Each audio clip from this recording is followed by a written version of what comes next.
Good evening, everyone, and welcome to the August meeting of Central Park United Neighbors. This is our first meeting back after taking a break during July for committee planning work. We hope all of you had a really nice summer.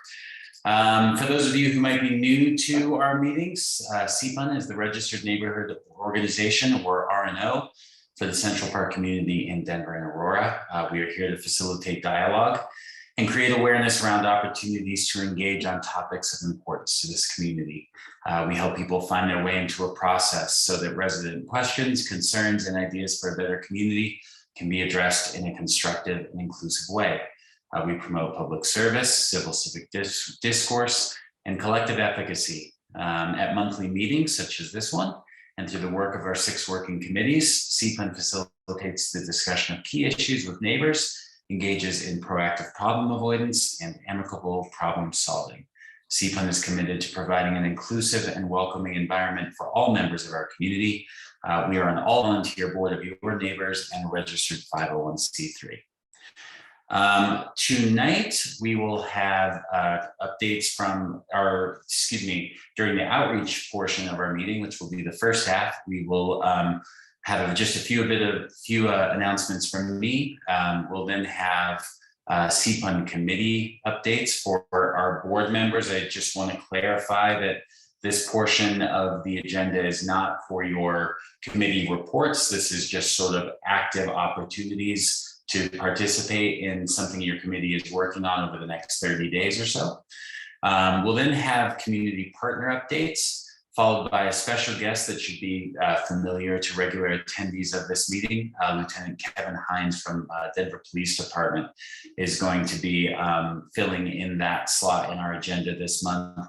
You may recall back in June, we asked Lieutenant Hines to provide us with more kind of high-level summary crime data on crime, violent and non-violent in Central Park, so that we could provide residents with a bit of context about trends both within Central Park over time and across relative to our neighbors throughout Denver. And Lieutenant Hines has graciously put together what he can in that regard. So looking forward to hearing from him on that. Then we'll open it up to a brief public comment period before proceeding to our board meeting. There we'll have a couple of board member updates, committee planning and budget report summary. So again, we took July off to do that legwork, and we'll be getting reports from our various committees on the key highlights of what they hope to accomplish in the year ahead. We'll then review our guest speaker calendar for the year. That's the slot in these meetings that Lieutenant Hines is filling this evening. We'll get a little bit of input from the rest of the board on how we might be filling those spots in the months ahead. And then we'll conclude with a treasurer's report. Before we begin, I do want to put a spotlight on a couple of sustainability related topics.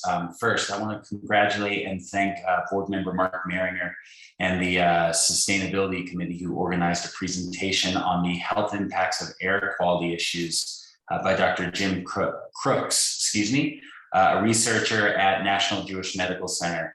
That presentation took place last week, and a recording is available on our YouTube channel. If you just look up Central Park United Neighbors, you can find that recording there. I hope you'll all check that out. Second, and while we were away on break in July, Denver City Council approved in an 8-5 vote the new trash services policy that will go into effect in January. The program will charge a fee for trash pickup, eliminate a composting fee, and provide residential customers in single-family homes or small apartment complexes with compost and more frequent recycling. Here in Central Park, recycling, I believe, is going to be weekly.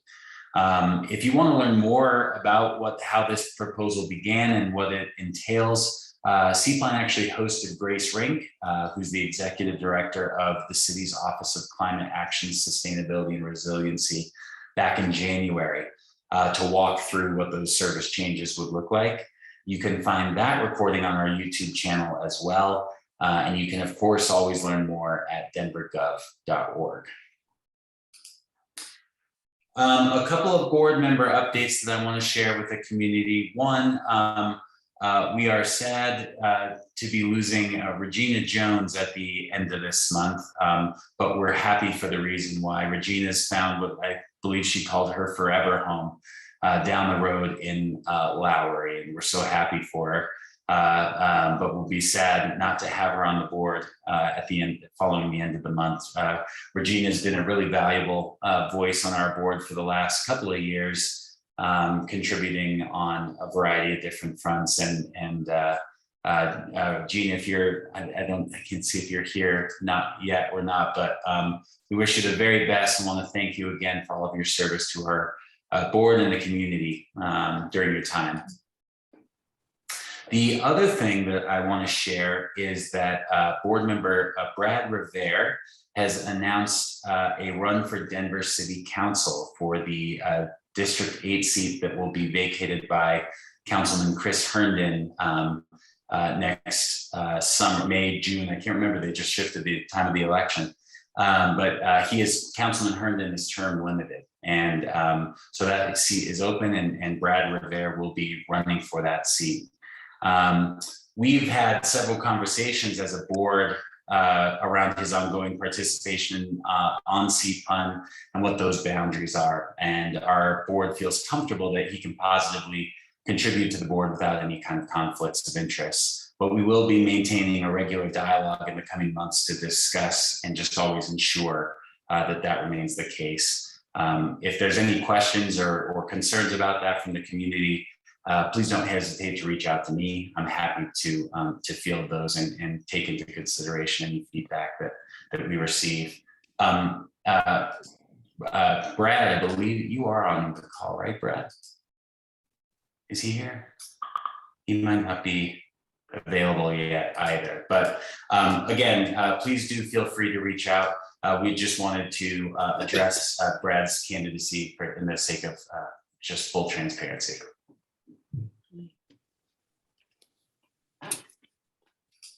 All right, we'll move on then to CPUN committee updates. Why don't we start with, let's see, the Sustainability Committee. Mark, since you had that event last week.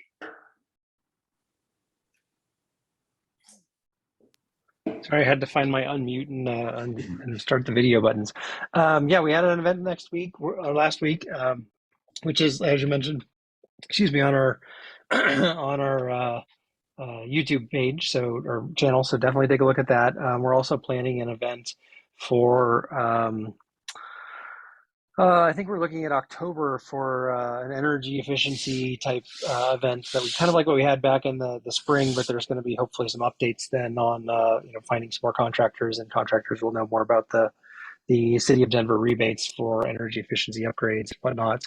And we'll hopefully have some, it'll be more of a fair, I think, approach is what we have in mind.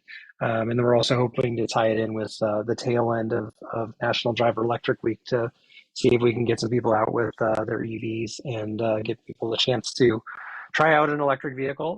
One of the things that was recently reported is in a I think a market research study from the industry, is that people who have experienced or tried an electric vehicle are far more likely to want to buy one because they suddenly realize what it's actually like to drive and not just what they've heard. So if you want to get involved, join our committee or send me an email, and we'll make sure to get you involved in that conversation. Thanks, Mark. Do any other committees have updates that they want to share for, again, opportunities that might be occurring in the next 30 days or so? Yes, I do. Hi, Carol, go ahead. Hi. The focus of our August meeting was and will continue to be how to support DPS students, families, and staff. And one of the ways to do that, I'm not sure that Brian Weber's, excuse me, on the call, but is to be doing some work with the Foundation for Sustainable Urban Communities, and they are setting up a website, and we're going to be contacting all of the schools. There'll be a point person at the school, we hope, and we're just to find out how we can support all those folks because there are a myriad of ways to do it, and there is a myriad of needs. So that's one way, and we'll be calling on the community. And then in another way that we're going to call on the community for support for schools is to, and I think Sandra's on here, so maybe she wants to speak to this for just a moment, is to reconfigure, that's how I'm saying it, her orange bag project. And she had an idea, it's something that she's worked with for a while, and reconfigure that project in order to help schools and to provide things that schools need. And I think we're looking at doing that twice a year. Sandra, do you want to say anything about that, or is that good enough? Sure, no problem. Go. So the Orange Bag Project for the last couple of years has been a way to organize the entire community to provide clothing donations to the Denver Rescue Mission and a precious child that's up in Broomfield.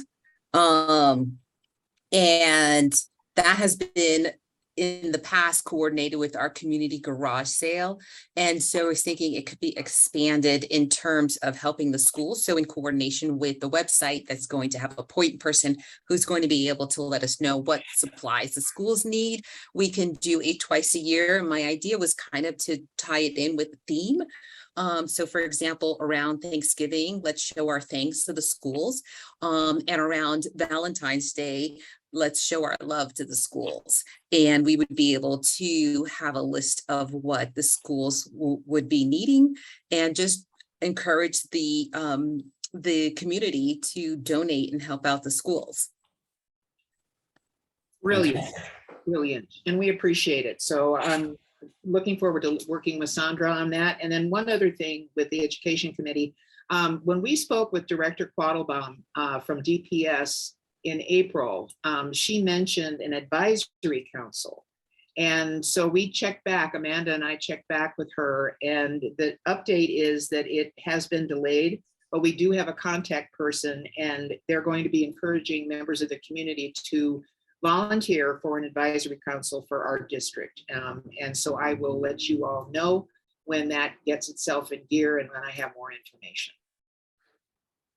Great. Anything else from any other committees that they want to share right now? Yes, this is Liz. Oh, I'm sorry. Go ahead. Yeah, go ahead, Liz. Okay. Hi, from the Diversity, Equity, and Inclusion Committee. We have a couple of updates. This one is that Shalise is starting a grad school program and is stepping back from leadership on the committee. So, remaining on the committee, but stepping down as chair. So I actually will be the co-chair for the DEI committee with Mendel Rousseau. So I just wanted to thank Shalise for her service in the past year. I think she's on the call, and just introduce myself as the co-chair for the committee with Mandel, and that our meeting, we're hoping for our September meeting, which is I believe the 4th Tuesday of September. We're planning for it to be an outdoor in-person gathering, kind of potluck style, so that folks who are interested in learning more about the committee or sharing their experiences on these issues in the neighborhood can kind of meet in person in, a kind of safer, healthier and safer environment than indoors. So just stay tuned. We're still working out the details on that, but that's the plan for our September meeting. Great. Thanks. I want to thank Liz and Mandel for stepping up into that leadership role. And I also want to add my thanks to Shalise for all of her work. Shalise does unbelievable amounts of stuff across our community. I don't know how she does it all, but I know that she'll be, Shalise, I know you're here. You'll be very successful in your grad school program as well. Best of luck to you there, and thanks again. I think, Carol, you want to come back to you, right? Right. I'm also co-chair of the Safe Streets Committee, as is Amy Campbell, and Amy is on the call. And Amy, if you could just share a couple ways that 2 or 3 ways, whatever you have there, that the community can get involved with projects that we're working on with Safe Streets. Yeah, hi, thanks, Carol. I think for the next, Jeff was asking about like 30 to 60 days. One of the things the Safe Streets Committee would like to work on is trying to identify and design a street mural so we can apply for this Denver grant program the December program for you, so you can, you know, paint a mural somewhere in the neighborhood on the street. So if anyone in the neighborhood is interested in that, has knowledge of mural painting, has connections with maybe DSA students or visual art students, those are all avenues we're exploring actively right now. So from the Safe Streets Committee perspective. Was there anything else you wanted to add, Carol? Just a continuous, what do I want to call it, diligence in terms of reporting unsafe actions that seem to be growing in our community around driving and pedestrians and biking and all that sort of thing. So we see a lot of posts, as do other people on Facebook, about accidents and various egregious behavior. And Amy is great about this in terms of, she knows she's a data person, at least I think she's a data person. And, but just people reporting, you've got to report what you see, because the city has got to have the data in order for any changes to be made, whether it's to put in crosswalks or do other configurations of street design. So we really need people to do that. So do you want to expand on that, Amy, or say anything else? 311 is your friend, or Pocket Gov, both of those, like either phoning in 311 or online, and report whatever you see that you think needs to be fixed or is a problem. So, and it works. For example, at Yes. MLK in Central Park, where they're putting in some new apartments, they had just fenced off the lot and put up this like green fence covering that really blocked visibility, and some people were, you know, concerned about that, and we reported it to the city, and within a week they had mitigated the problem. So it definitely can work to report things. Thanks, Carol and Amy. Amy, thank you for your work on the committee. Mary, I see you kind of raising a hand. Did you want to ask something? Yeah, I wanted to invite and welcome Brian Huberger. I think he's on tonight. And he's the new editor of our beloved community newspaper, The Front Porch. And thank you for showing up, Brian. And he has promised that he will do an article in the paper about the crime in Central Park. And that's why here tonight, to hear the report by the Denver Police Department. So thank you, Brian, for taking the time and coming tonight. Thank you, Brian. Officer Sandoval, I see your hand is raised as well. Yes, sir. If someone would remind me about the 311 reporting after we get done with our presentation, I just want to talk about where it's most useful and practical and where it wouldn't be. So we'll go over that later. I just want, if someone can, I'll make a note to myself, but just in case I overlook it. Sounds good. I am sensitive on time here. Are there, because I want to get to our community partners as well, are there any other committee updates that need to be shared? If not, we can move on to the next block here, which will be updates from our community partners. Why don't we start with Councilman Herndon's office? Hi there, can you hear me okay? Yeah, we can hear you. Hi, my name is Leah. I'm covering for my colleague Amanda tonight. But yeah, we don't have any big updates. I did want to add to the conversation about 311 Pocket Gov, and Officer Sandoval can expand, but you can always, I was going to post the link to Pocket Gov so folks can use that. But you can always, if you're having issues with any of those systems, please email me. I'll throw my email in as well, because I do our constituent services. So we heard about the green fence example is a good one. We heard about that and made sure that that was getting followed through on.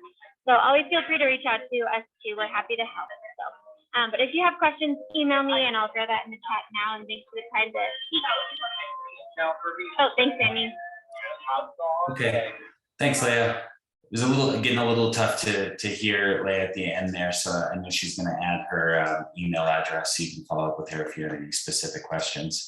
We'll go next to Northeast Transportation Connections. I think I saw Eric on. Yep, there he is. Yeah, thanks for having us. real quick recap on Bike to Work Day. So just wanted to say thank you to all the CPUN board members that came out and supported our 29th Town Center breakfast station, and all of you who participated in Bike to Work Day back in June. I just think we haven't seen each other since then, so I wanted to kind of give a shout out and thank you guys once again for helping out. If you guys saw, the Central Park Boulevard High Comfort Bike Lane is pretty much completed. So definitely get out and check out the new bike lane there on Central Park with the new kind of dog riding the bike decal, the special bike lane symbol. And do let us know kind of, you know, in the years to come, hopefully, we don't need to do anything before then, but NETC is kind of in an agreement with the city to maintain that special unique bike lane symbol. So if you guys ever see any of those symbols that need addressed or have maintenance issues, please let us know and we'll be checking on them pretty regularly too. Let's see, this past weekend, we helped out with Councilman Herndon's family bike parade and parked like 115 bikes over the weekend. So that was nice. Want everybody to know about, I'm sure you guys know about the e-bike rebates that the climate office through the city has, but those do relaunch every first Monday of the month for the rest of 2022. And so yeah, if you guys are in the market for an e-bike, it's a great opportunity.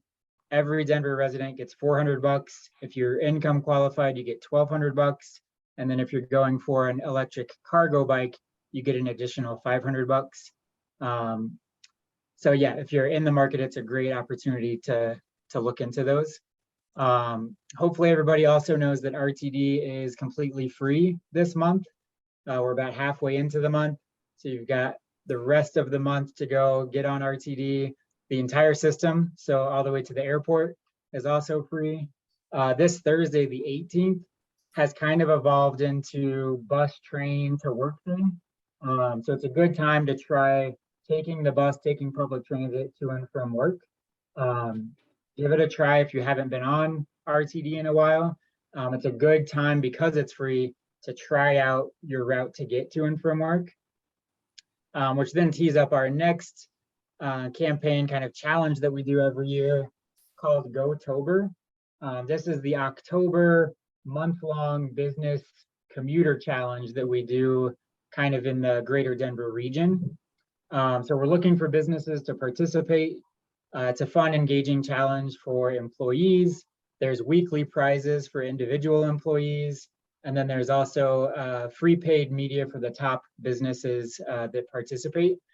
So again, it's just a fun way to try to get people to think about the way that they're commuting to and from work. And so if you guys work for someone and you commute and you'd like your business to participate, please just send me an email or kind of reach out, kind of look for Go-tober if you're kind of outside of the Northeast Denver, if your workplace is. But yeah, get a hold of me. We'll get you signed up. It's a fun event. And I think that's all of my items. So thanks again. Great, thanks, Eric. I took the free RTD train, the A train, just last week. Nice. Let's see, John Flanagan from the Sam Gary Branch Library. Do I see you here as well?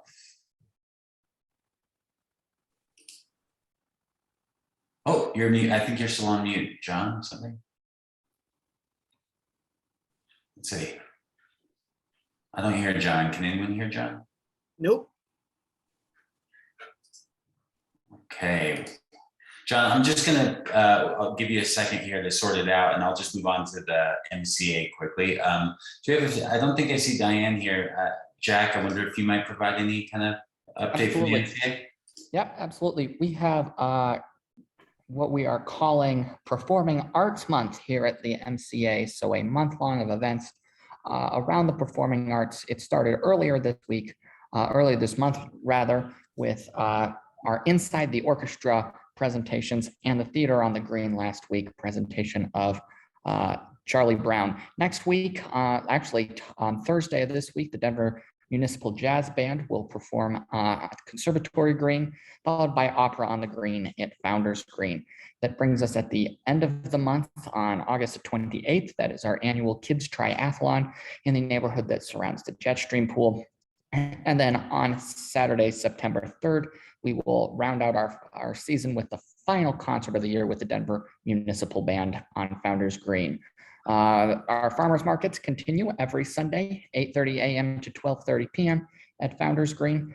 And our board will meet for its quarterly meeting tomorrow, both in person here at our MCA office and also online. We will have a Zoom hybrid option as well. Policy items we will be addressing specifically related to House Bill 22-1137, which the governor signed back in June. That requires us to make some major changes to our policies, specifically around the collection of unpaid assessments, covenant rule enforcement, and the conduct of meetings. So we look forward to anybody who might be willing to join us tomorrow, and there'll be an opportunity for public comment. Those policies in their draft form are available on our website. Shalise is our board president, so if she has anything else to add, I would defer to her. Otherwise, thank you all. I do not have anything to add. Thank you, Jack. Thanks, Jack. Thanks, Shalise. I'll just add that we are trying to get back to a regular cadence of in-person and Zoom options for these meetings. Thanks to the MCA for offering up the Cube as the in-person space for us, which we look forward to taking advantage of. We're not doing it tonight just because the Cube was having some technical issues that made it sort of impractical to have an in-person and Zoom option. But we look forward to getting back into that space in the months ahead. And Jeff, I fixed them right before I sat down for this meeting, so we are. Oh, good. All right. Well, great. We'll be there next month then. John, are you having better luck? No. Oh no. Oh, he says one second. Well, John, I think he might be calling in. While John's calling in, I'll just note that Mercy Housing is another community partners of ours. Sarah, who's been the representative, is no longer with that organization, so they're just backfilling that role. And as soon as they do that organization will be represented at this meeting again. Okay, Jeff, can you hear me? Yeah, there we got you, John. All right. I don't know what's going on with the computer, but I dialed in from my phone. So thanks for doing that. Thanks for your patience. I will keep it brief. I just have a few announcements from Denver Public Library. The Sam Gary Library is started in June, so some people may already know this, but we are open Mondays now, so we're happy about that. And we are pretty busy on Mondays. Historically, that was one of our busiest days. So we're open Monday through Saturday. So we're happy about that. And then I will drop a couple links in the chat here after I speak, but I wanted to mention that if anyone is looking for volunteer opportunities, the Denver Public Library is looking for Read Aloud volunteers. This is a volunteer position where you get to go and read stories to preschool students at Denver Public Schools. It's something that the Denver Public Library can't handle the full demand, and it's actually a great way to get involved in the community, particularly if you like working with kids. So I will, they're actively recruiting volunteers right now, so I will put a link in the chat when I'm done speaking. It's a really fun volunteer opportunity that's really rewarding. And then since we are in the back to school swing here, I'm also going to put a link to some of the educator resources that we offer. So with school starting back up, we're going to be working with a lot of the Denver Public Schools and offering resources for teachers, things like gathering books on specific topics. Also, there's an educator card. So anyone, and this isn't just people in schools, it can be homeschool as well, that allows you to check out more books and place more holds and have a longer checkout period. In addition, there are then resources for students as well. So we do student resource appointments.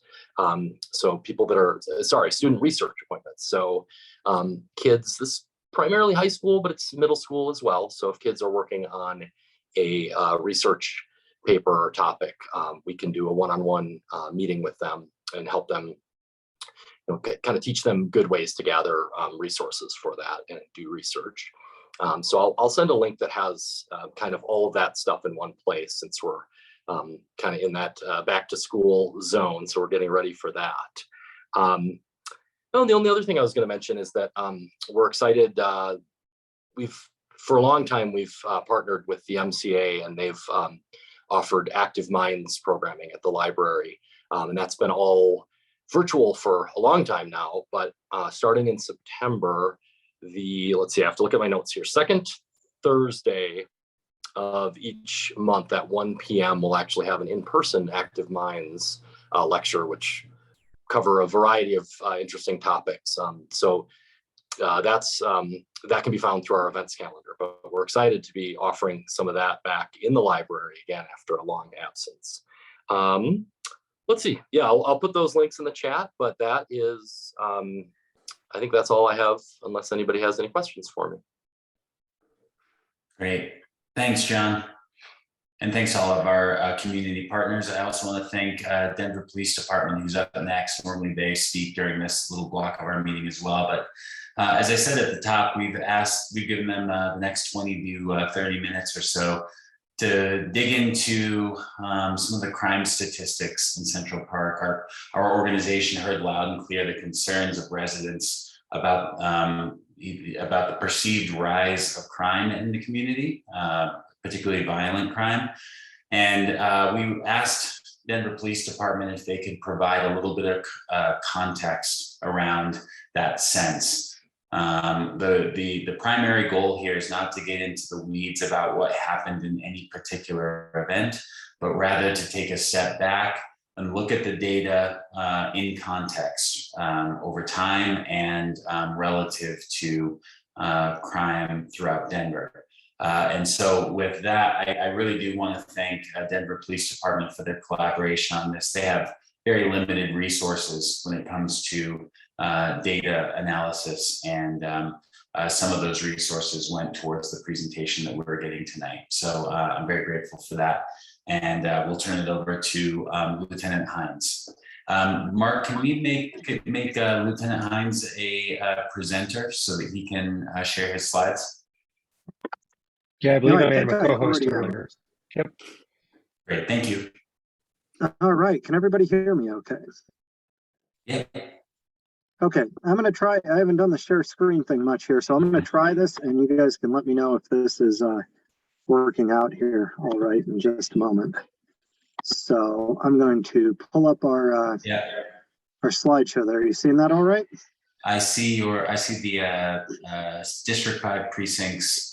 Looks like a tab, PowerPoint tab, Okay, excellent. Let me see if I can make this into a full screen for you. I thought it was, but apparently not. Give me just a moment.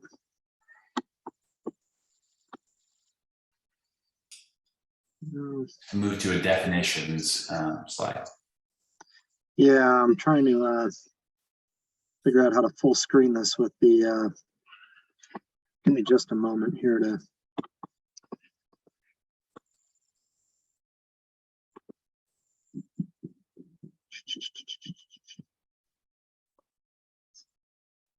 Stand by with me just a moment. For some reason, the Zoom thing's not letting me get out of it to control this tab.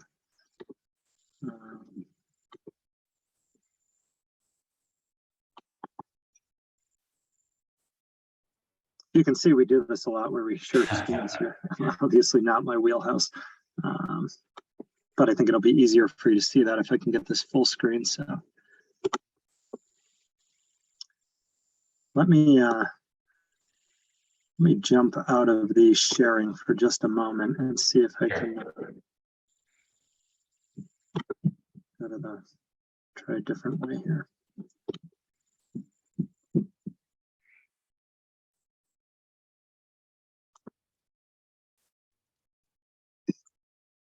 Not to backseat drive, Lieutenant Hines, but is that like a on the upper right-hand side of this screen, there's 3 white boxes, one that looks sort of like a chat thing, and then the second one in the middle looks like maybe like a presentation screen.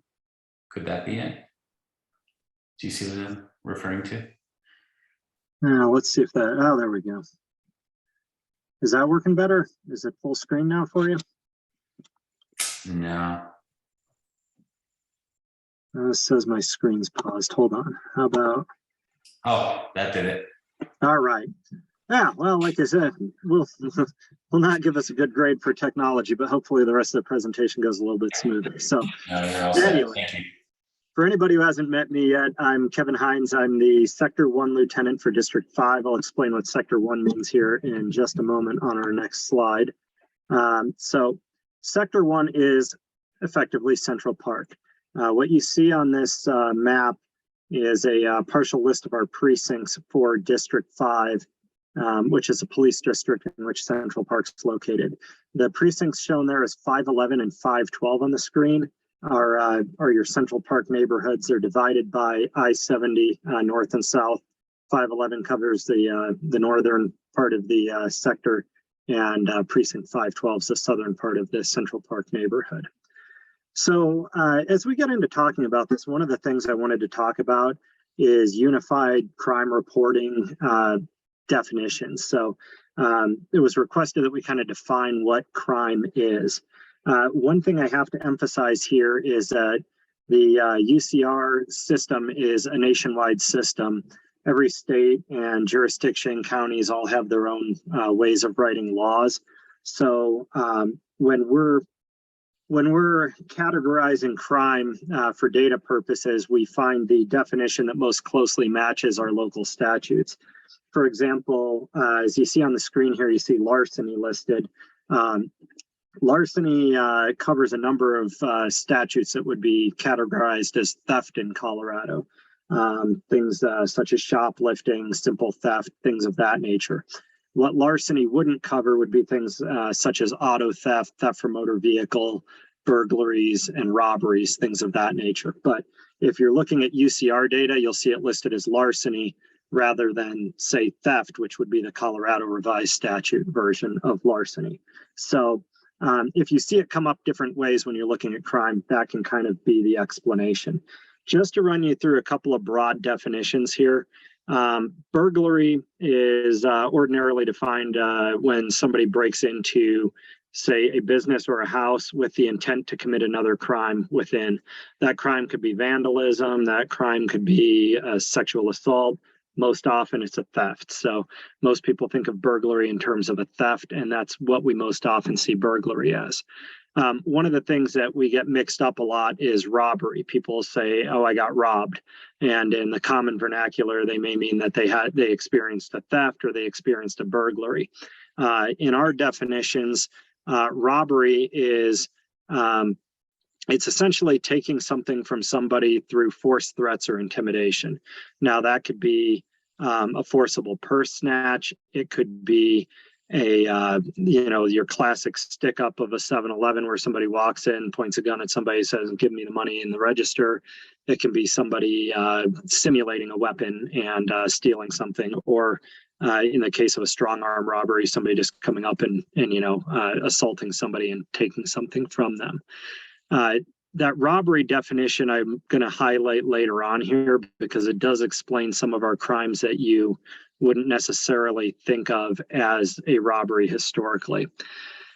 Aggravated assault is another one that comes up a lot. So the simplest way I would explain aggravated assault in layman's terms is that it's an assault either using a deadly weapon or an assault that causes serious bodily injury to another. So if you went up and assaulted somebody with your fists and caused serious bodily injury, that would be an aggravated assault. Or if you came up and stabbed somebody with a knife, that would be an aggravated assault. Shootings, things of that nature fall under aggravated assault. Murder is pretty obvious. I think most people have an idea what murder is. Sex offenses, UCR defines them forcible and non-forcible. Again, there's several different definitions at the Colorado state statute level. It's not a big one in the neighborhood. I won't waste a lot of time on that because I want to have time to talk about more of the crime issues that are pertinent to you guys. If you do have questions along the way, I do have Jesse Sandoval, our community resource officer, on here as well. If you want to throw him in the chat, he's going to kind of watch that while I go through this presentation as well. All right. Taking a look at crime in the Central Park neighborhood based on reports that are covered under the UCR standards. So what I've got up here is a comparison of year-to-date 2021 versus 2022. One thing I want to draw your attention to on these is that larcenies account for 30.1% of all crime in the Central Park neighborhood. One of the reasons for that, as I'll show you here in a minute, stems from the fact that we have a large retail presence in the district. So that kind of does help to drive our larceny rate. The other crime that's pretty significant right now, and it's significant throughout the city, but certainly a problem here in the Central Park neighborhood, are vehicle-related crimes. So that would be your auto thefts and your theft from motor vehicles. So, you know, between the three of those, I'm just going to do the quick math here because it's late and I've been up since 4 in the morning, but we've got, let's see, 87% of the crime reported this year has fallen into the category of larceny, theft from motor vehicle, or auto theft. You can see our aggravated assaults have trended downward in the last year. We're actually down 21.7% over last year in terms of aggravated assaults. Robberies are up at 42.3%, but I'll also kind of highlight where that's coming from some of the retail stuff as well. Rape and murder are both down. Again, neither of those are a huge statistical item for us here. I mean, obviously, we'd like to see all of those at zero, but they're not generally a huge statistical contributor to the crime in the neighborhood. In a moment here, I'll show you a slide kind of comparing what it looks like citywide on these crimes as well. Moving along, here's just a simple graphical breakdown of crime in the Central Park neighborhood. So property crime accounts for 84% of the crimes you see. Again, those are the non-forcible thefts, non-forcible burglaries, auto thefts, theft from motor vehicles. Again, we're talking about cases where force wasn't used. If somebody carjacks somebody, although a car is stolen, that's a robbery and not an auto theft. So just to kind of highlight the difference there. Some of the most frequently stolen vehicles we're seeing, again, include some of the ones I've mentioned in previous months, like Kias, Hyundais, pickup trucks of all varieties are pretty popular right now with auto thieves. So looking at some of the other stuff here, person crimes, that would be your assaults, your robberies, your murders, rapes, things of that nature fall under person crimes. All other crimes would include things like liquor law violations, frauds, disorderly conduct, violation of restraining order, trespass, things of that nature. And then what is categorized by UCR as crimes against society include things like gambling, child pornography, prostitution, and things like gun law violations that aren't directly related to other crimes. This next slide will show you how crime is trending across the entire city. So across the city, murders are up, aggravated assaults are up. We have seen a drop in burglaries, which is something we've seen in the Central Park neighborhood as well. I apologize, I wanted to highlight that a moment ago, but we have had a drop in burglaries in the neighborhood, and I think that's attributable to the fact that people are getting better about closing their garage doors. We're down 42% in burglaries in the Central Park neighborhood in the past year. One area we are seeing a big rise citywide would be auto theft, and we're also up in terms of theft from motor vehicle citywide. So, and that's actually following a regional and a national trend we're seeing with those crimes. So it's not just the Denver area, but unfortunately, we're not immune to that either. On this next slide, I just want to kind of show you how District 5 neighborhoods compare to each other in terms of crime by month. So Central Park is the blue line you see here. Montbello is the orange line, and GVR is a gray line. This is just talking about property index crimes here. So again, the fact that we have a large retail presence is one of the drivers for property crime. As you'll see on this slide, property crime is higher in Central Park than it is in Montbello and Green Valley Ranch. However, when we take a look at violent crime in a minute, you'll see that it's significantly lower. Citywide, you can see the trend line below that. I had to put those as two different slides just because the numbers are so vastly different that you know, it would be kind of hard to correlate them. But the crime rise that we've seen in property crimes in the Central Park neighborhood kind of flows with what we're seeing throughout the city at this time. Just to give you an idea of where we're seeing some of these property crimes, these are kind of some hot spots we're seeing here. So a lot of the retail areas are highlighted here, such as Quebec Square, the Northfield Mall. The other thing we see is that we're having a lot of our auto-related crimes at areas like the Central Park RTD parking lot.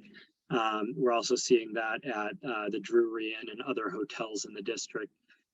Places where people park vehicles long-term and or unattended, or where we often see vehicles being stolen. So the other areas where we're seeing crime here are mostly our retail areas. Those are kind of our hot spots for property crime in the district. So taking a look at this next slide, this will kind of break down some of what we've been talking about so far.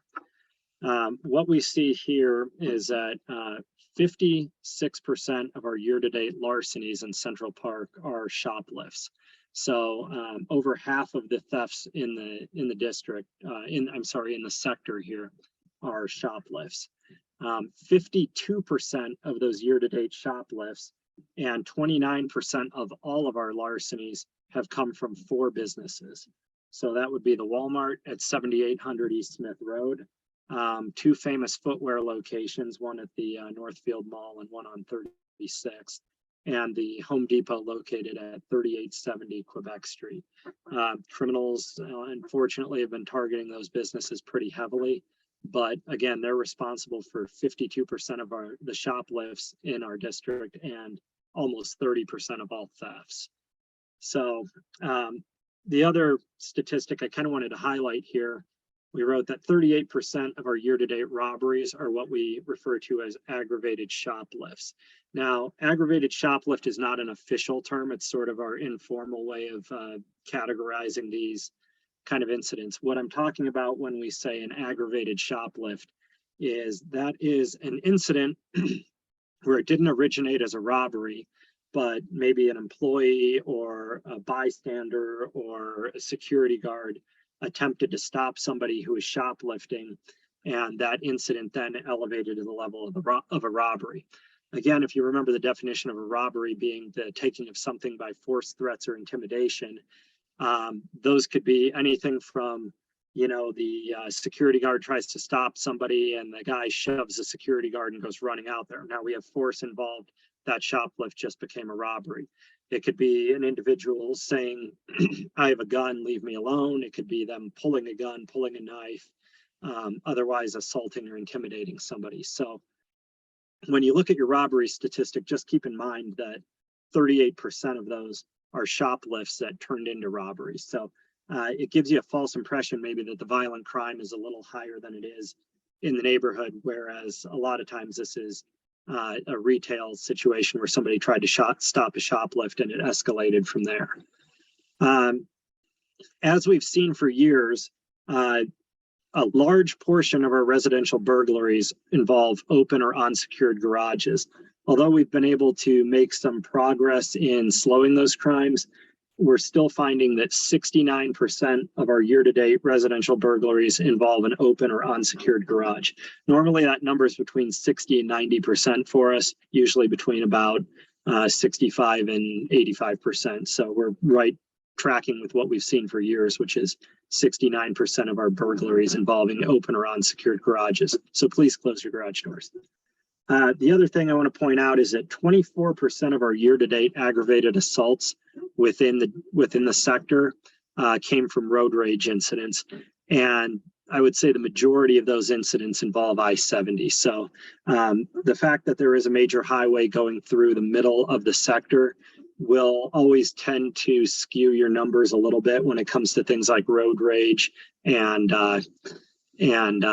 things such as traffic accidents. So I like to highlight that just because, that's a major national highway and it doesn't necessarily reflect on how things are going in your neighborhood, but it can still skew your data a little bit. Moving on here, this is taking a look at District 5 neighborhoods as it pertains to violent crime. Now you see a lot of ups and downs on here.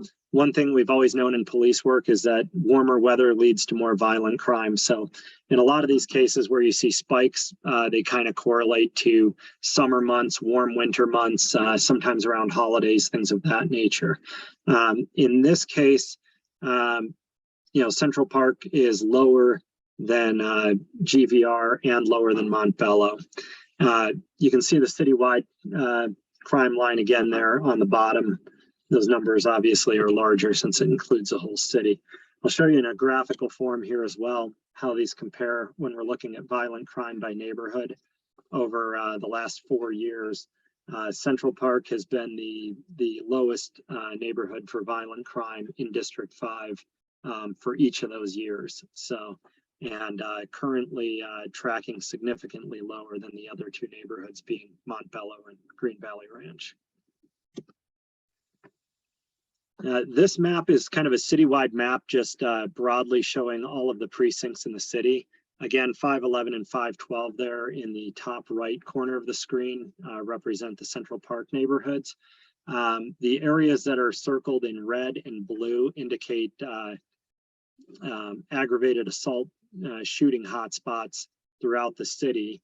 The area that you see on the far right side of precinct 511, that's sort of along the Peoria Street corridor there. So as you get into the far east end of precinct 511, you're getting into that kind of warehouse area and then over to Peoria Street and where our station is located as well.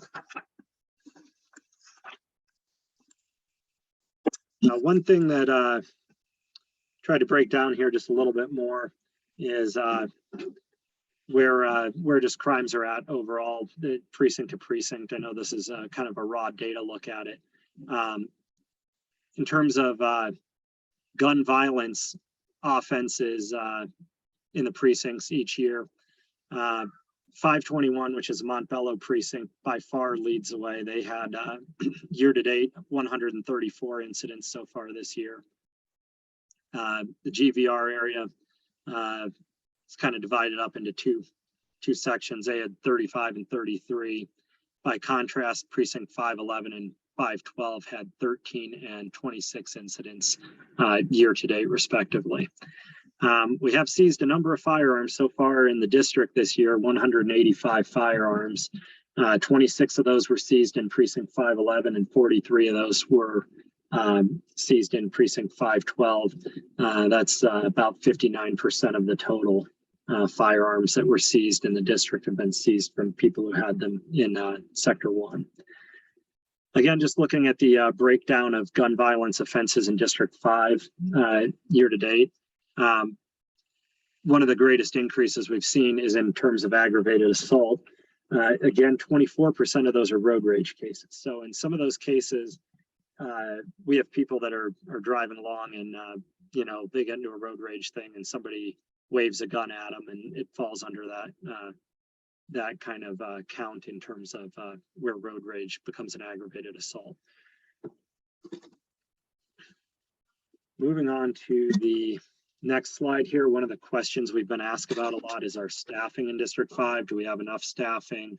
Has our staffing moved up or down? So in 2013, we had 85 officers assigned to District 5.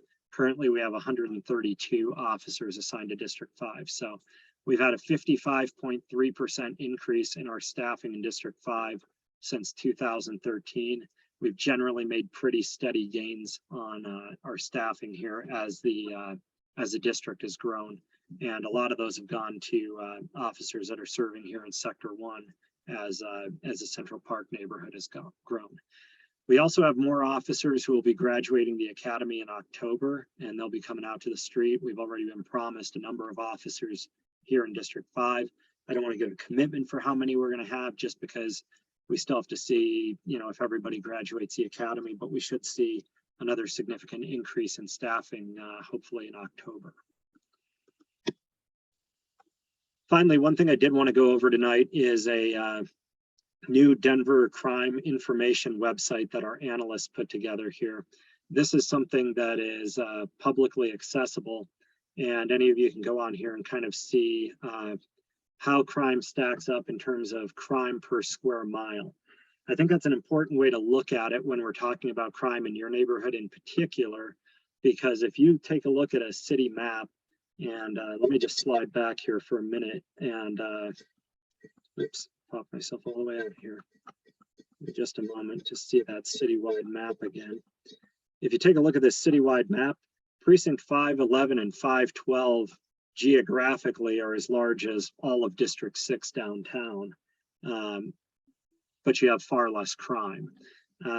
So sometimes it can be misleading if you're just looking at it on a precinct to precinct basis without looking at it through some sort of metric that that indicates what is happening in your neighborhood relative to those other areas. Give me just a moment to get this to catch up. My computer's running slow all of a sudden, but I want to take you to that website and just kind of show you how this works, and then you can feel free, we'll leave a link to it, and you can feel free to go through it at your leisure at any point in the future. So let's just say we take a look at something like aggravated assaults, and we come up here, this area that, can you guys see my cursor on the screen? Is that something visible to everyone?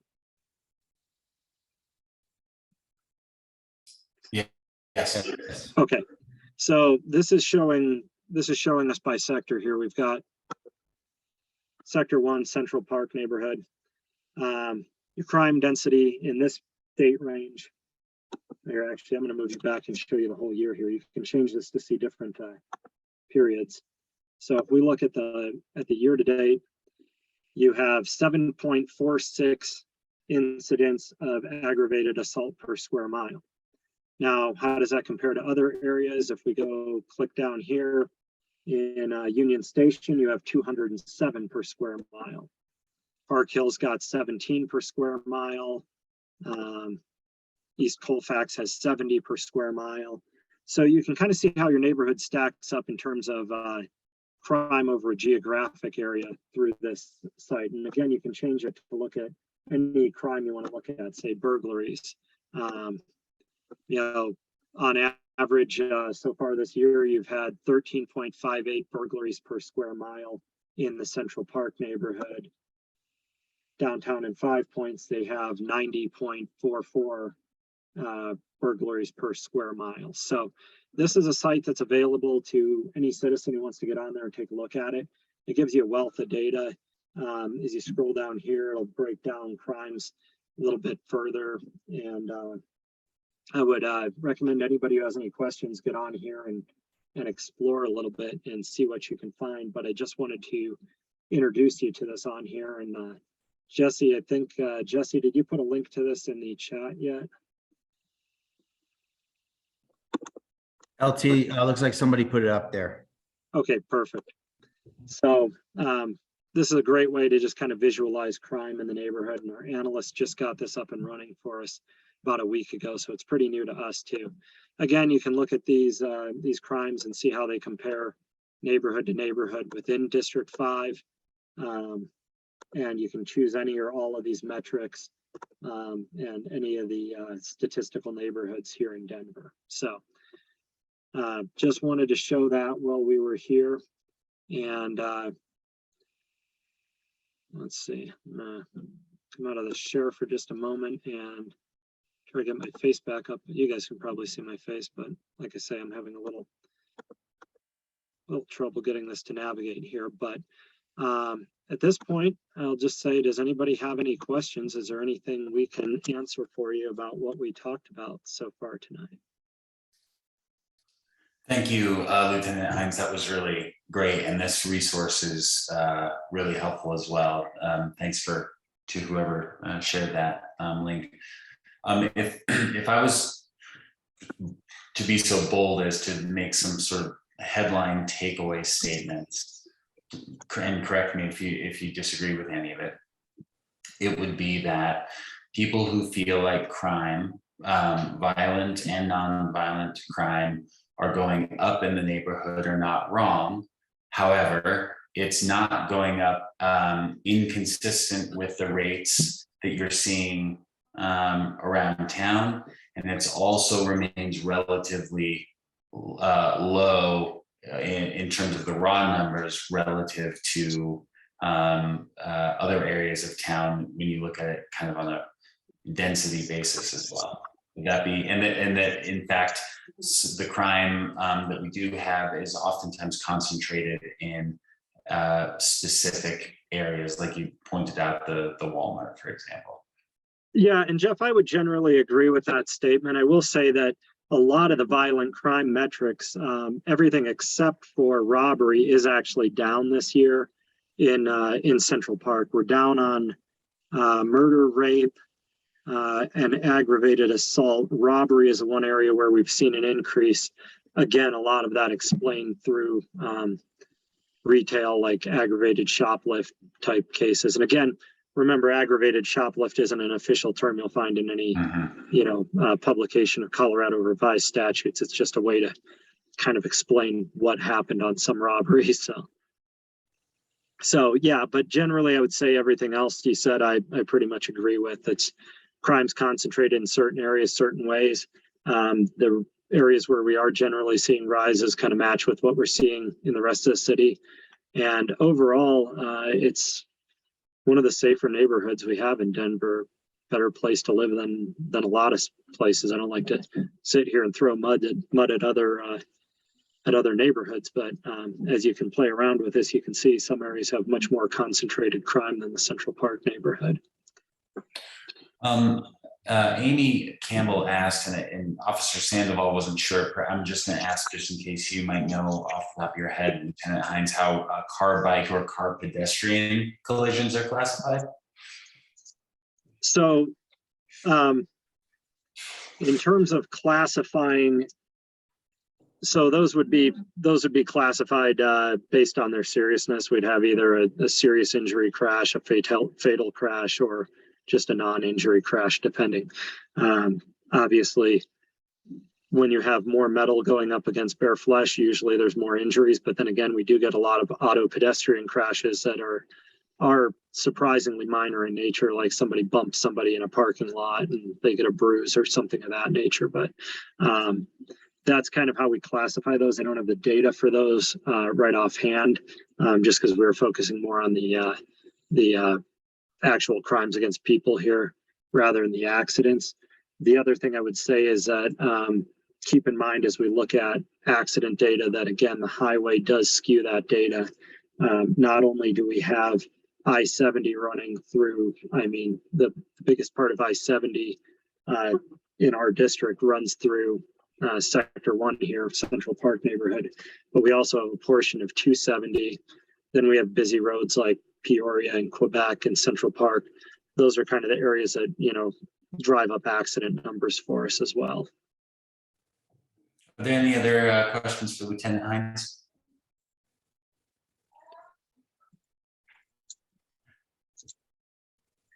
Lieutenant Hines, is it okay if I have a copy of this presentation so that we can share with the community at large?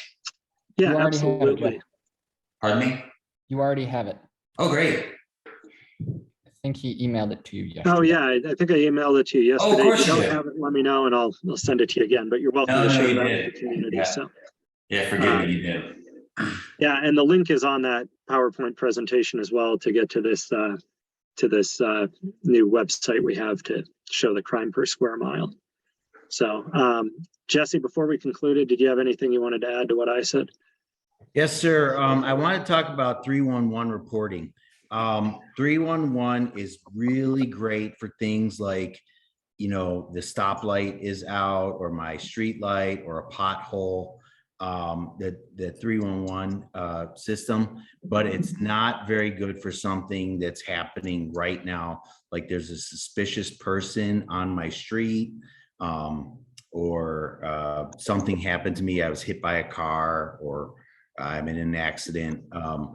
I think that Officer Ferentz put out a thing on Nextdoor about the text a tip, and I think that's very active in the Central Park neighborhood and Northfield neighborhood. I think that's one that was one of the test areas for that, and she put out some information about that. So if you scroll back and look at your Nextdoor information, if not, we'll put it out again. Just in general, Officer Sandoval, when should you call 911? When should you call the non-emergency number? And when should you text the police? In general. So I would say if there's something that if you need a policeman to respond to your location, for whatever reason, that I think, so the problem is they've been working on the 311 system, so you can request that a police car come out. And I think that's pushing button number 2. And I know there's a whole phone tree, so it's kind of confusing. So we've been working with them to try and simplify that so that you can make sure that if you need to, you know, give specific information to a police officer about something that's going on right now. So non-emergency, 720-913-2000, I would say for, you know, a suspicious person on your block, maybe somebody checking doors or car doors, any number, you know, you hear what you think might be gunshots, I would say raise it to a 911. If somebody's actively committing a crime, or they're, you know, somebody's in a domestic violence situation, if somebody, you know, a burglary where you think, you know, you come home and your house is open, you didn't think that there could be somebody in there still, that'd be 911. If you know for certain that they're gone and this happened, you know, yesterday or last night, or you know, and it's perfectly clear that they're gone, the non-emergency number, they generally upgrade the call based on the information that you give. When you see a crime in progress, you're definitely going to want to call 911, or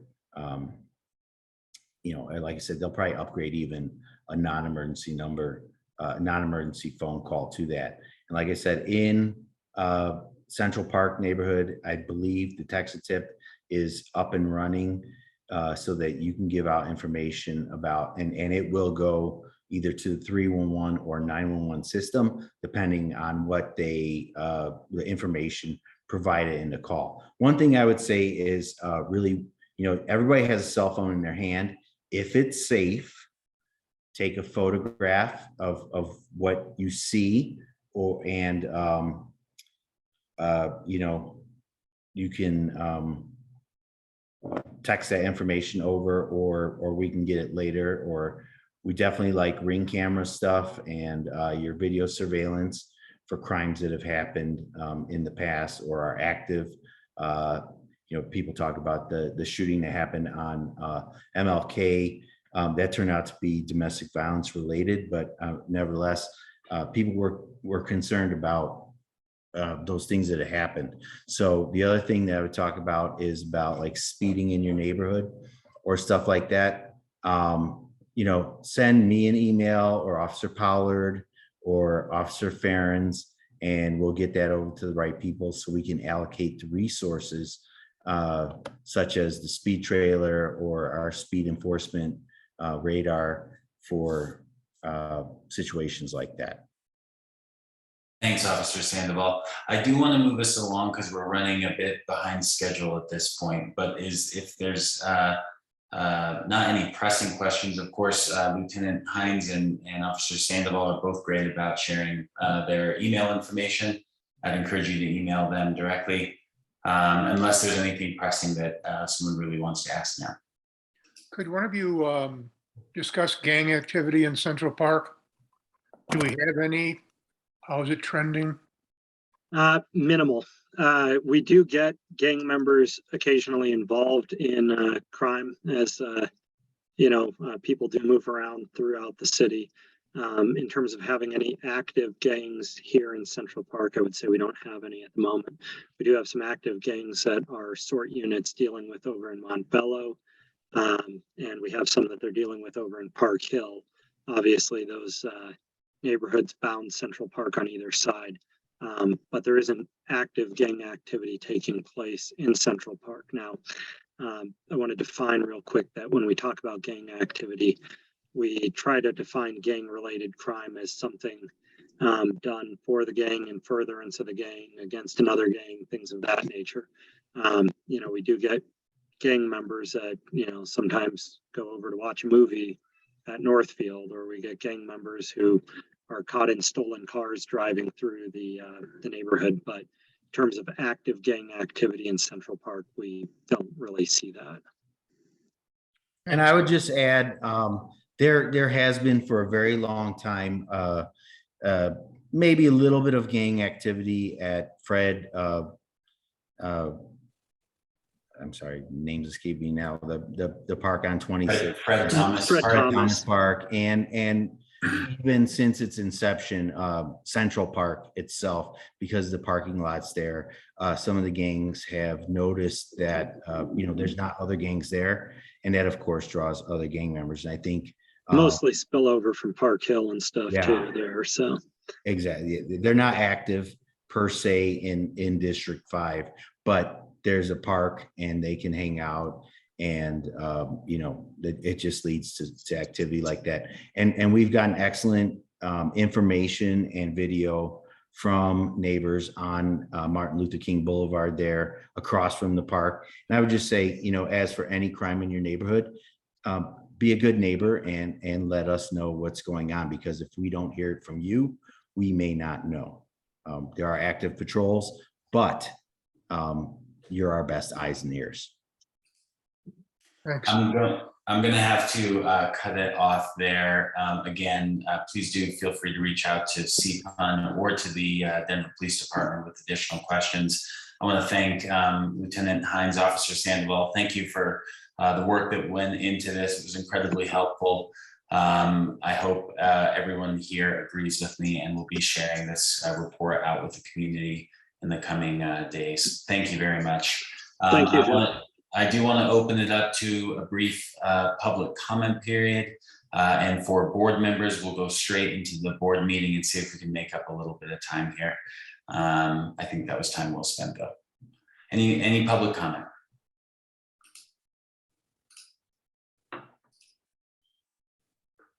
Okay, I'm going to take that as a no, and we will move on into our board meeting. The primary topic for tonight's board meeting, and I just want to I know that we had Brian and Amanda and Gina aren't able to attend, so I want to make sure we have enough board members to have. Do we have a quorum? Let's do a count here. I think so.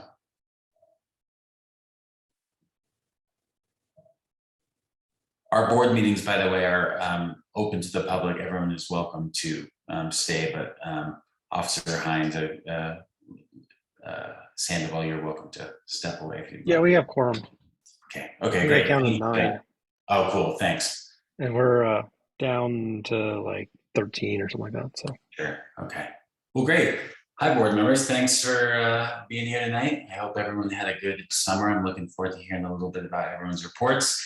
The main thing that we wanted to talk about tonight is what each respective committee talked about over the summer. I think getting into the every bullet of every committee's plan is not practical tonight. So what I'm hoping we can do instead is maybe go committee by committee and talk about 2 or 3 highlights. What are the big takeaways from your committee planning sessions this summer? And then specifically talk about 2 things, budget requests in broad strokes. I think what we'll ultimately have to do is put together a brief written proposal for anything that you want to request budget funds for, because we're going to be looking to finalize the budget at next month's meeting. And then also any questions about the survey. We do want to get a survey out at the beginning of September, as you'll recall, where the focus of that is going to be much more around things that our board can act on in terms of events and programming and the way that we're doing our business in the year ahead. So those would be the 2 things specifically to call out. Does that work for everybody? Sure. I see nodding. Does any committee feel super ready and eager to go first? Yeah, sure, I'll go. I knew you would, Carol. Oh, thanks. You want to be education or safe streets first? Fine. Really, I covered it in the first hour, just in terms of the long-term goals and support for schools and families and students. And we aren't completely sure what that looks like, how that is going to roll out, but we have some general good ideas, and we have collaborative people on the committee, and we're trying to pull in more people. So I think, and I think the survey questions will help with that as well. But that's, to me, a more long-term direction that we're going in. And also collaborating with other committees. I emailed Liz with DEI about the school district. Superintendent Marrero has outlined a plan that is not just this school year, but several school years. And he's using the word equity a lot, whether it's talking about access to academics for all students, whether it's talking about curriculum, hiring teachers that look like the students they teach. So I think that that's just something that we need to keep an eye on. And I told Liz that, I think it would be great to be collaborating with DEI and the Education Committee. And then finally, just one other thing. We had our meeting, or not meeting, but we had our visit to Safe Outdoor Spaces at the end of June. And several board members went. Shalise went, her husband went, which was great. And we learned a lot. And I've been attending UAC, the Unhoused Action Coalition meetings, and they're getting very, very organized, and they're looking to hire someone who is going to help them with media and with communication with media and various government entities and the public in terms of getting the word out and talking about things like tiny houses and safe outdoor spaces. So I'm keeping in touch with them, and I just want folks to be aware of that. For the Education Committee there, Carol, do you anticipate any budget requests for? Not at this time. Okay, great. You're welcome, Carol, if you want to carry on. And do you have any Well, Amy's going to carry on. Amy's going to do that one. And she facilitated the last meeting, and I would just like her to speak to long goals, because we did discuss that. Okay. Yeah, I think our long-term goals are still like trying to engage as many community members as possible. I think one of our long-term goals is going to be trying to make connections with Aurora's transportation department. And I think there's some transition going on within the Denver transportation and infrastructure group. So our connection we had there is moving to a different position.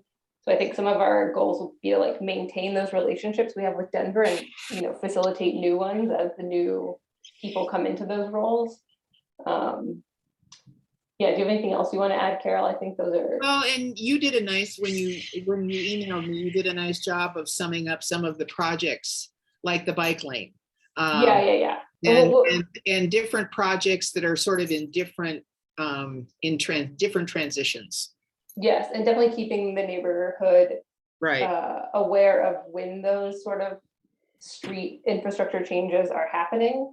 and what locations they're going to be happening at. Right. So. Just as a side note, Brad, is there anything happening with the bike lane as far as like the kind of ribbon cutting thing? We keep that seems to have kind of petered out a bit. Yeah. So I spoke with someone from Dottie last week. They have told me they have the rubber curbing, which is sort of the last piece of the vertical infrastructure needed to complete the protected bike lane. They said they have it in stock and they would be installing it soon. That was about 3 or 4 weeks ago. I have a touch point with someone from Dottie tomorrow. I will try to get some more information, but they have put some more posts up. I noticed on kind of southbound Central Park Boulevard. But yeah, it's sort of puzzling about the rest of the curbing. So I'll try to maybe have a report out for our next meeting on what's going on there. Great. Can I, Brad, I also noticed that like some of the paint striping is already coming up. I don't know if you've noticed that too. So I don't know if that could be something you could mention to them if you talk to them tomorrow. Happy to. I've noticed that too. Thanks. And did you have anything more you want to say, Amy? Nope, I don't think so. Thank you. Any other committee? Do we have any other volunteers, committees that want to share anything? I can go next. Sorry, Safe Streets. Do you have any budget requests or anticipate any budget requests? I'm sorry. Not at this time. Okay. Sorry, Mark. No problem. I'm happy to go first with communication and outreach because we have a couple things. One being a budget request that I think Brian had put in there before. I put in a budget request in part because our email list has been shrinking over the last year and a half. I think we started off after we kind of, started a gradual decline around 10,500 at the beginning of last year, and we're down to about 9,700 people on our email list. And that's going to make the fundraising side a little more challenging. So plus we're doing planning for a survey next week or next month. So I wanted to do some Facebook and Google ads and whatnot to attract people to that. And then we were also going to use some of the grant we'd received from the foundation for some giveaway bags that I'm going to be ordering later this week. So those are the kind of the main things, I think. And Jeff, you're sort of co-chairing that with me. You're co-chairing that with me, and not sort of, but totally. Did you have anything in addition that you wanted to make sure to highlight about our long-term goals, whatnot? No, I think a lot of what we're trying to do is build off of last year, where we really got the Nation Builder operation up and running. We want to continue to grow that. Last year, we got the fundraising operation up and running. We want to continue to grow that. I think we recognize that as Central Park has grown in its geographic footprint, that we struggle to make inroads into different audiences within that community, be it neighborhoods like the North End or different types of housing, renters, for example. And we want to continue to try to find ways like the bag giveaways to make inroads with those different audiences. I think the thing that's new that I'd like to see us work on is a more dedicated effort to recruiting new board members. Our numbers have kind of flattened and decreased a little bit over the last bit here, and we made a point of saying we actually wanted to make the pie a bit bigger, and so that's those two things are at odds with one another to a certain extent. I think Mark's really good about reminding me that these things ebb and flow. He's been on the board a lot longer than I have, but I want to see our board be as robust and representative of the entire community as we can possibly make it. So I do want to try to make a push there if we can. So I describe that as one of our long-term goals as well. So can I go continue on with sustainability? Please, yeah, please. So Brad got busy with being a council candidate now. So I've got a new resident, though, who stepped up at perfect timing, who actually has a background in sustainability and knows the people from Lakewood who founded the Sustainable Neighborhood Program. So she and I actually met last month and talked about, maybe doing a quarterly event kind of approach where we do 2 months of monthly meetings, kind of planning, and then do a quarterly event after that, and kind of use that approach to keep it a relatively level, stable amount of workload where we don't burn ourselves out, while also making sure to include our community partners at Bluff Lake and Sand Creek, and anybody else who would fall into the sustainability sphere. So we don't at this point have any budget requests, but we want to get to the point of having sort of some stability in that regard, and then growing who's doing what in each of those pieces. Great. Diversity, equity, inclusion. I think that's the last one. Yeah, hi, this is Liz. Yes. Shalise and Mandel and I met last week to kind of talk about the transition from Shalise to me as co-chairs. So we still have some work to do with the rest of the committee members. But in general, the budget requests that I think we've identified, I wanted to revisit I think Mandel's budget request for I think it was the DEI workshop for the CPUN board that he proposed last year, to kind of just revisit that question. The other budget request is really just, some basic, just basic items for the outdoor meetings or events for that are pot, like that we can provide some snacks and chips and as part of it. So those are kind of budget requests that we identified. We have questions for the community survey, basically about 5 questions from last year's DEI focused survey that we sent out that we wanted to fold into the community survey. So I guess if it's, and largely it's to look at some of the issues around people's experiences of discrimination in the neighborhood that we went over during our presentation on the survey last spring. We wanted to have the questions kind of brought up again in the community survey so that we could do an update, like a year-over-year update on responses to that. Some of the other goals that we spoke about, there's I guess the potential collaboration with the education committee that Carol and I can discuss further. But I think we're also, other than just kind of community building and outreach to community members, just to let them know what DEI is, that there is a DEI committee for CPUN, and different ways that folks want to get involved. That's, I guess kind of an overarching goal.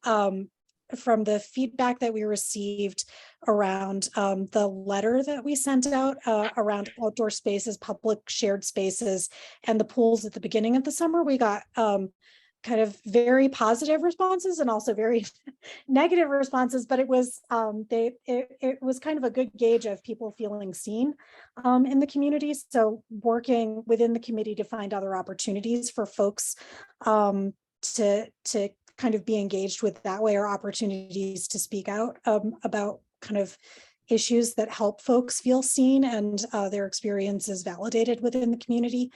And then Mandel, I don't know, Mandel or Shalise, what am I leaving out on this? Sorry, I think just engaging a couple of, there are some major corporations that still have the old community name on them. So like Home Depot or Amazon still use Stapleton. So just kind of engage their large corporations and just let them know, hey, our community name changed. Please update it in your databases and external communications. So that's kind of one of the things on the checklist there. And then also supporting, I guess, finding ways to support any actions that the CPUN board or other committees want to take around advocating for more inclusive, affordable housing and other kind of homelessness solutions that are kind of being developed within the group and within the community, and just finding ways for our committee to support that work. Great. I'll add is that we want to make sure that we're reaching out to. So sorry to interrupt, man, but you're a little quiet. You're just a little hard to hear. Oh, okay. I'll speak a little louder. Is that any better? Yeah, it's better. Yep. that we also want to do is reach out to those community members that are renters. We want to really be able to target them and let them know what's going on within not just DEI, but also with CPUN, and just make sure that they have a voice. That's very important. It seems that we've had a hard time reaching them with some of our marketing efforts, so we want to make sure that we focus on that as well. Great. Thanks, Kendall. Anything else that maybe, I have a few things I want to share, but is there anything else at the committee level? So Jeff, we had the Health and Safety Committee. Oh, forgive me. I'm sorry, Jeff. And Jack, I don't know if you have anything you wanted to say on it. We'll just touch on, we are continuing to think about the role we want to occupy here in the community, right? We find it maybe not a good use of time to sit around and complain about that there is crime. We understand that that is part of living in the city. We want to be very specific and impactful about how we go about solving those problems. So we're going to continue having conversations about what is the best avenue to address the issues that folks in the community are having. We want to look at issues that are beyond just crime, right?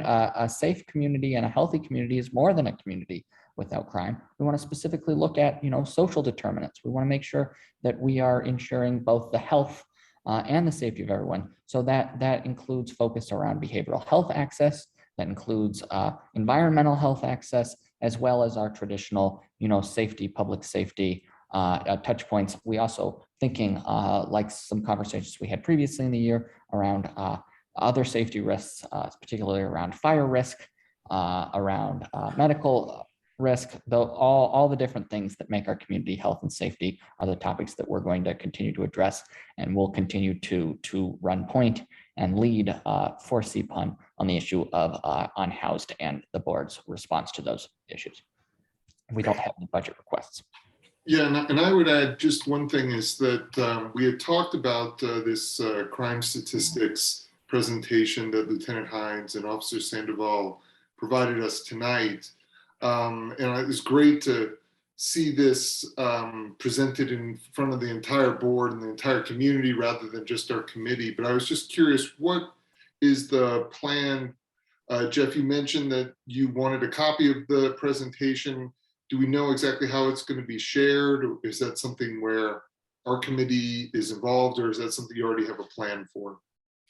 Yeah, so I think I was just imagining our normal channels, but because it's been such a point of emphasis amongst residents over the last year, I was imagining sort of dedicated posts. So a dedicated post saying, here's where you can find the recording, here's a copy of the deck on social media, making it prominent in our next community email or two, that kind of thing. But again, through our normal distribution channels.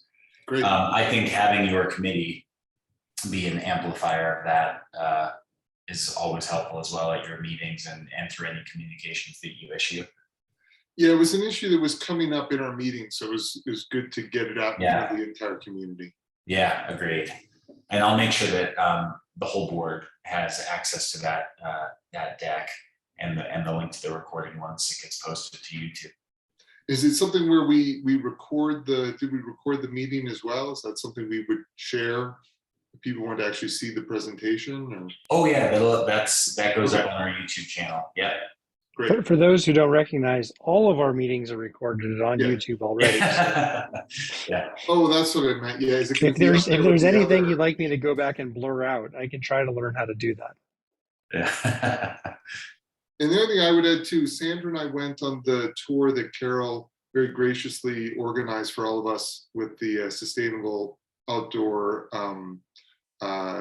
SOS, and that was very something that we were interested to do as a committee. We were interested to learn more about this type of activity and whether it's something that potentially our community would be interested in the long term. Obviously, we've talked about this, but I think that's also something we're going to continue to discuss in coordination with other committees that are interested in this topic as we go forward, because we see this obviously as an important issue for our community as well. Great. Okay, thanks everybody. I'm really excited to hear what everybody's got in the works.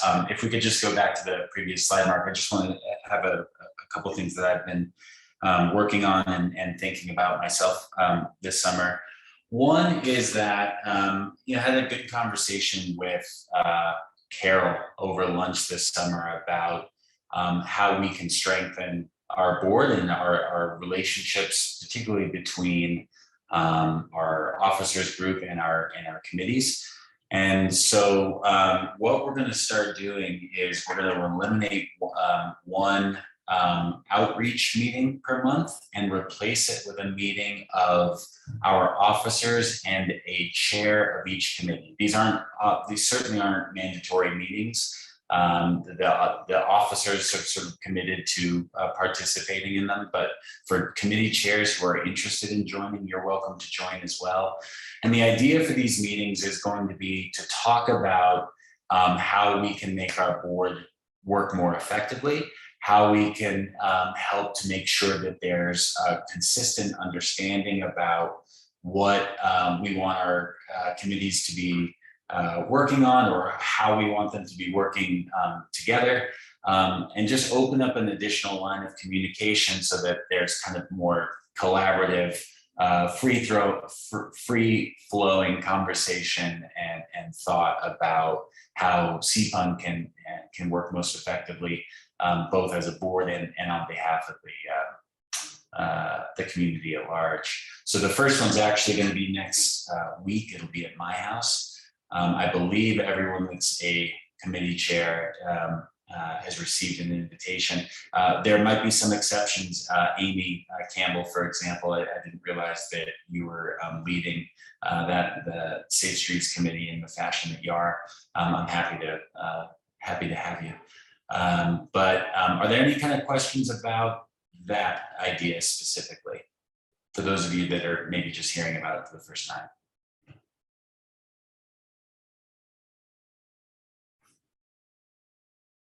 So the other thing I want to talk a little bit about is I hear the committees all thinking about, where do we make inroads? Jack, I heard what you said loud and clear about what's a productive use of our time. How do we avoid the complaining phase of problem solving, right? Or move past the complaining phase of problem solving is maybe a better way to put it.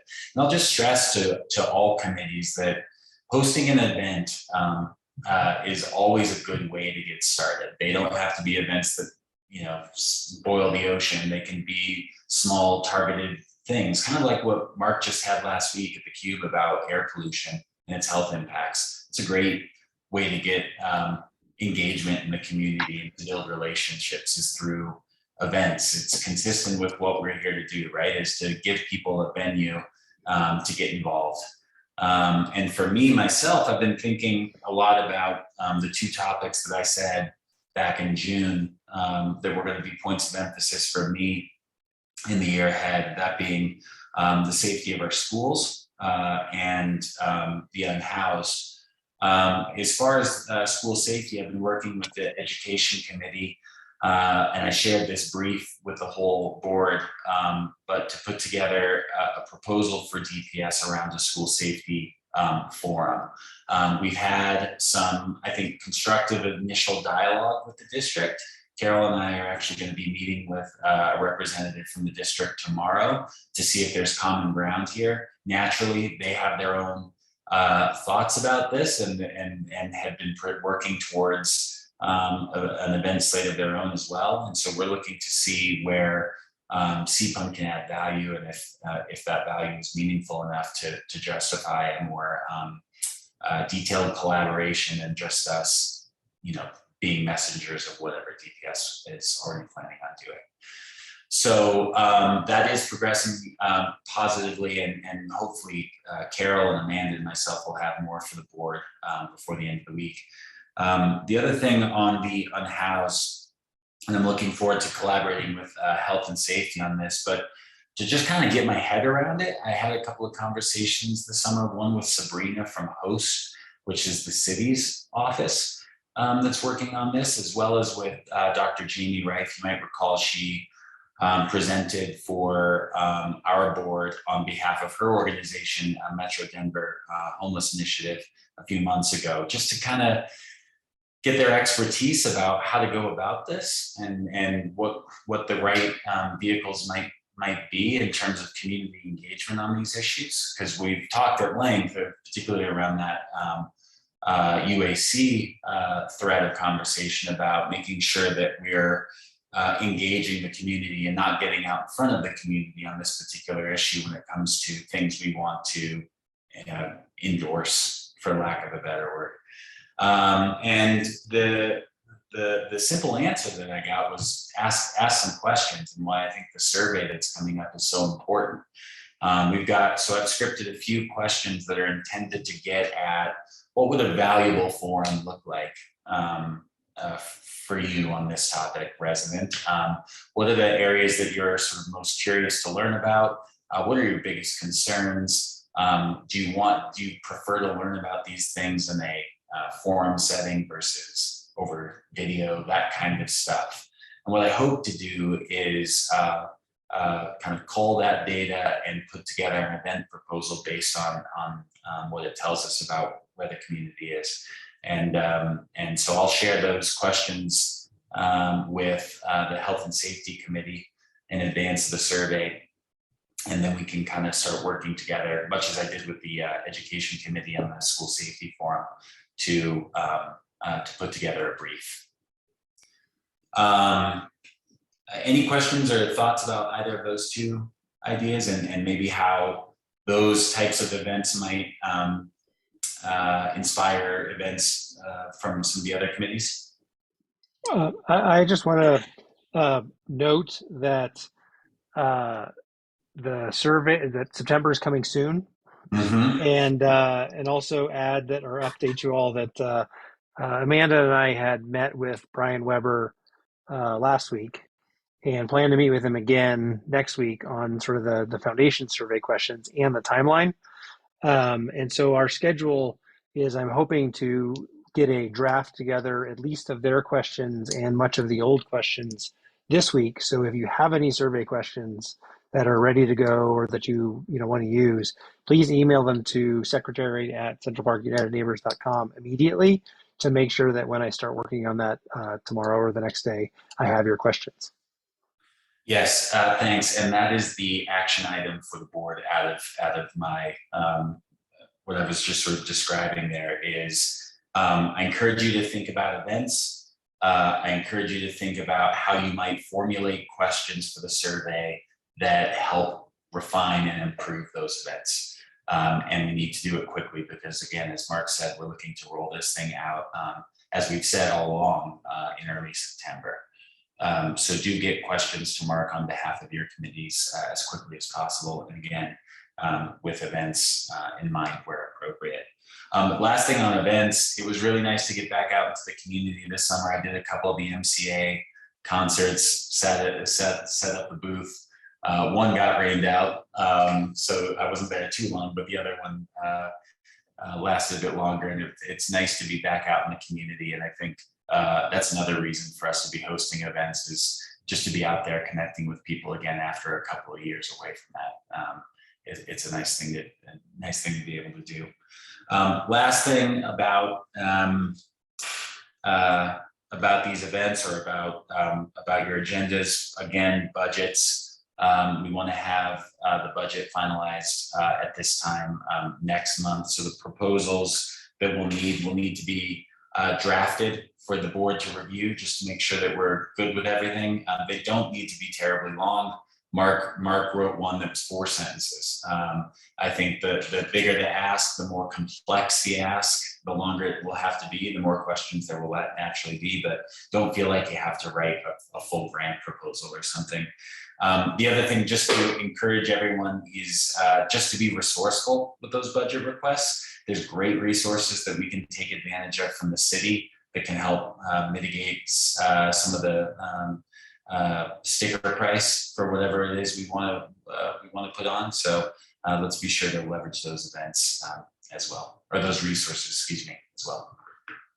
Any other thoughts from Carol or any of the other officers or anyone else on the year ahead?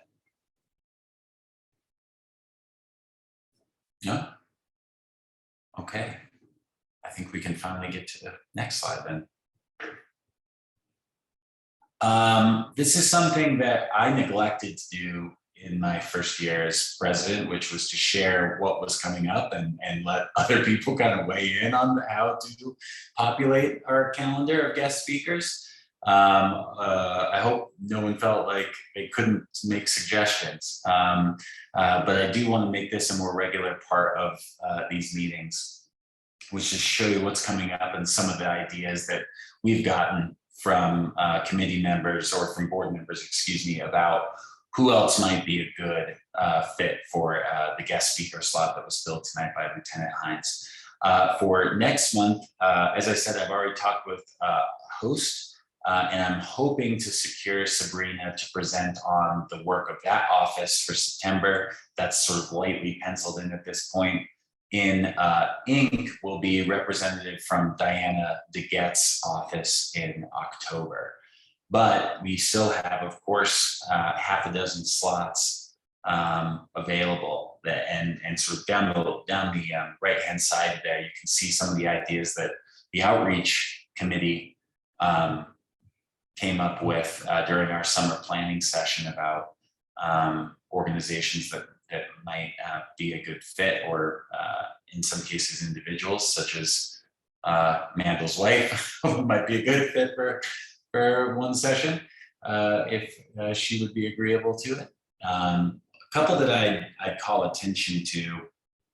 One is we continue to get questions about development in the neighborhood. I get emails from people who are frustrated about why is a Taco Bell going in there instead of a Whole Foods or whatever fill in the blank thing that people would rather see go in there. And I think, you know, when we've asked that question in the past, we tend to get the same answer, which is, you know, we get the people who are willing to, or the businesses that are willing to buy. We're not necessarily hand picking these things.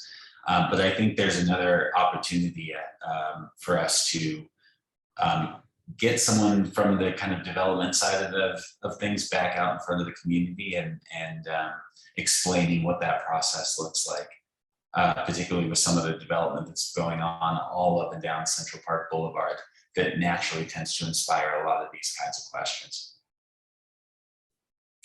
Does any of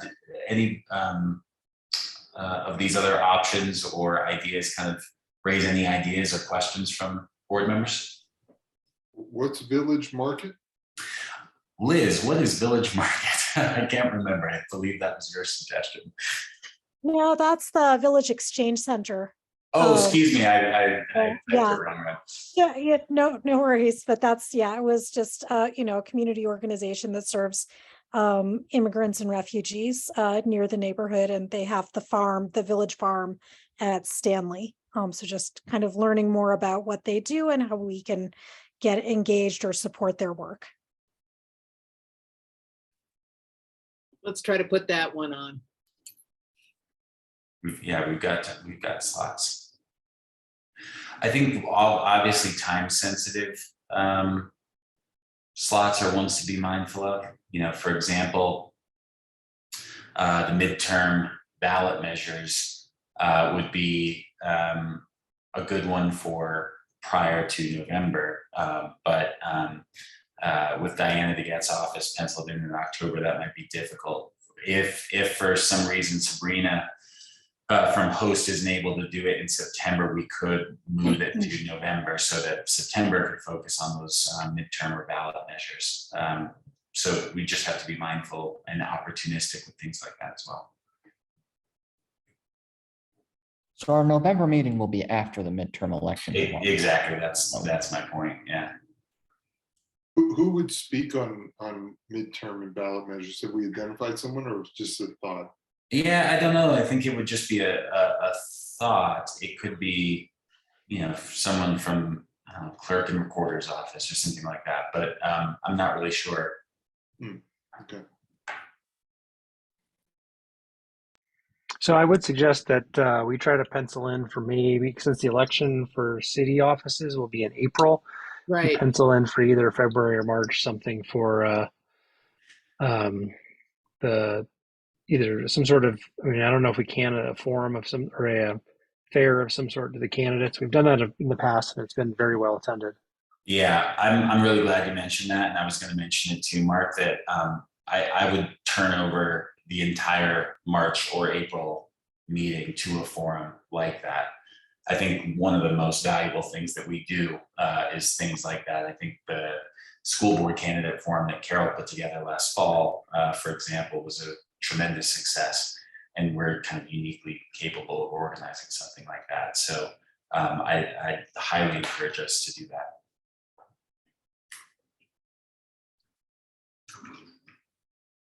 That would probably be best in March, I would think. Yeah. Brad, you know the calendar. is this more of a March or an April thing in your?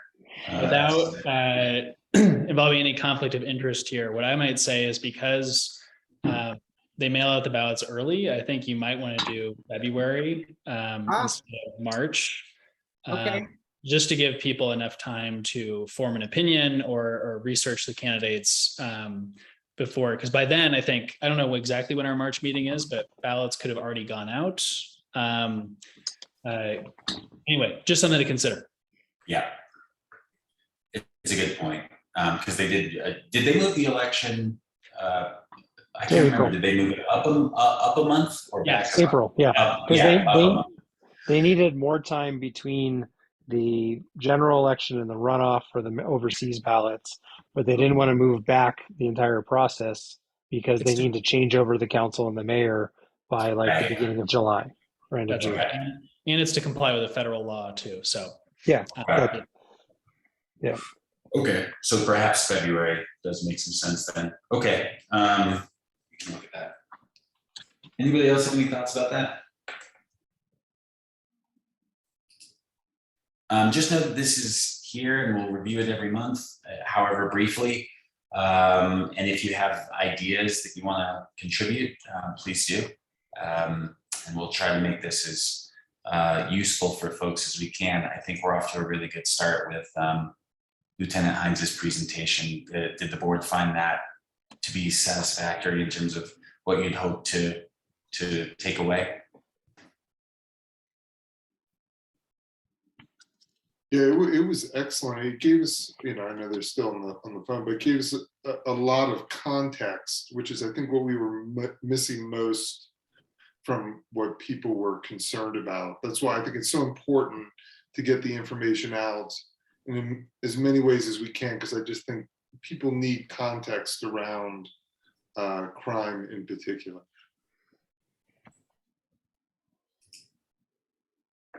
Great. Okay, well, I won't belabor it. We can move on to the last slide, which is the budget. Brian's not here to run through this tonight, but you can take a look at the figures. There's nothing I think worth noting. We did purchase we did do a print of postcards, and we're about to do a print of bags, but that money was already assigned from the foundation grant. So nothing of note there.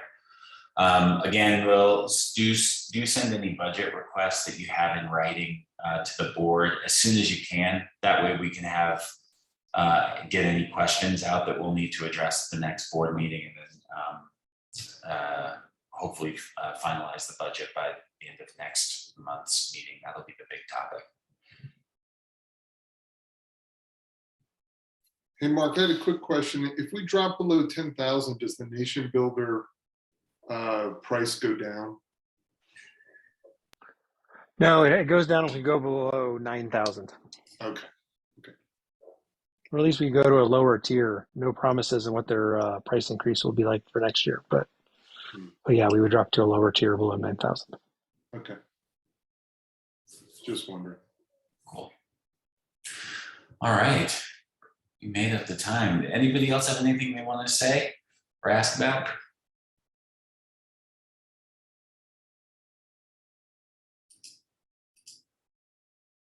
No? Okay. How about that? Here. Happy birthday, Jeff. Oh, happy thank birthday, you. Jeff. Thanks. Happy birthday. Da, da, da, da, da, da. Happy birthday. Carol promised cupcakes, Happy but birthday, then we Jeff. couldn't be in person. So I'll have to find out his favorite flavor, though. I am 39 today, which is basically the age that everyone just says next year you're 40. Just skip over the whole year. You're 40. That's all. No. Take a beat. Well, thank you, everybody. Absolutely. I was glad to spend a bit of my birthday with all of you. Oh, aren't you sweet? Isn't he sweet? Have a good evening. Take care. Looking forward to seeing everybody in a month or so. Thanks, everybody. Take care. Bye. I